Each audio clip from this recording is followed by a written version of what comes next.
ఉన్న పరిస్థితులు బహుశా ఎప్పుడూ కూడా జరిగి ఉండదు. దేశంలో కూడా ఎప్పుడు బహుశా జరిగి ఉండదు. రాక్షస రాజ్యం అనేది ఇదే. ఆశ్చర్యం ఏమిటంటే తెలుసా, ఈ మాదిరిగా వైఎస్ఆర్సీపీకి సంబంధించిన కార్పొరేటర్లకు, ఈ మాదిరిగా వైఎస్ఆర్సీపీకి సంబంధించిన నాయకులకు, ఈ మాదిరిగా వైఎస్ఆర్సీపీకి సంబంధించిన అనేక మంది శ్రేణులకు ఈ మాదిరిగా నోటీసులు ఇవ్వడం,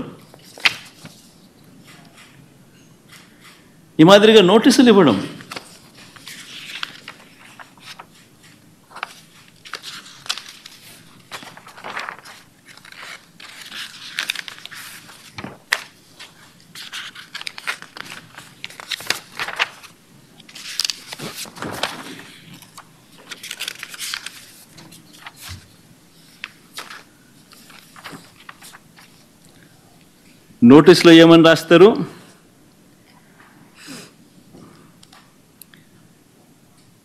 మాజీ ముఖ్యమంత్రి సభ్యులు వైఎస్ జగన్మోహన్ రెడ్డి గారు తిరుమల తిరుపతి సందర్శన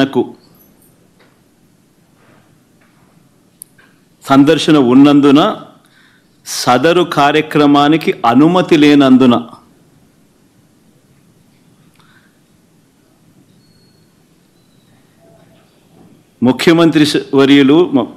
మాజీ ముఖ్యమంత్రి వర్యులు వైఎస్ జగన్మోహన్ రెడ్డి గారి తిరుమల తిరుపతి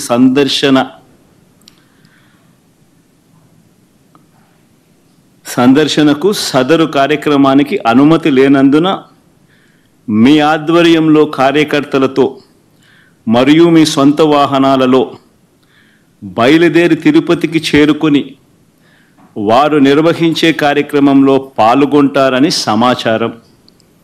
కావున అనుమతి లేని పై తెలిపిన కార్యక్రమమందు పాల్గొనడం చట్టరీత్యా వ్యతిరేకమని తెలియజేస్తూ ఇవ్వబడుతున్న నోటీసు.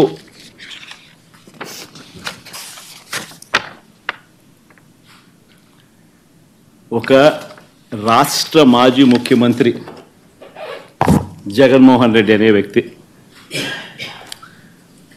ఒక రాష్ట్ర మాజీ ముఖ్యమంత్రి అయిన జగన్మోహన్ రెడ్డికి తిరుమల తిరుపతి దేవస్థానంలో దేవుడిని దర్శించుకునేందుకు వెళ్తాను అనంటే, వెళుతున్న నేపథ్యంలో మీకు పర్మిషన్ లేదు,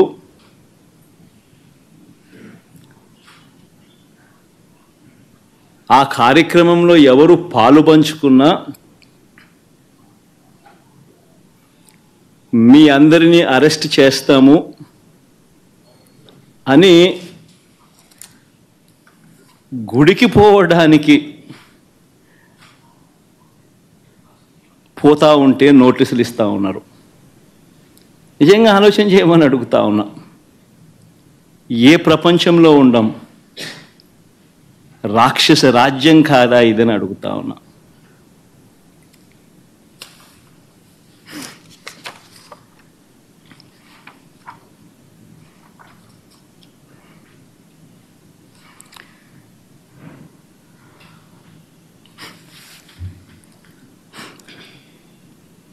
ఒకవైపునేమో నన్ను ఇలా వెళ్ళనివ్వకుండా, ఒకవైపున వైఎస్ఆర్సీపీ శ్రేణులెవరూ కూడా వెళ్ళనివ్వకుండా ఈ మాదిరిగా నోటీసులు ఒకవైపున ఇస్తూ,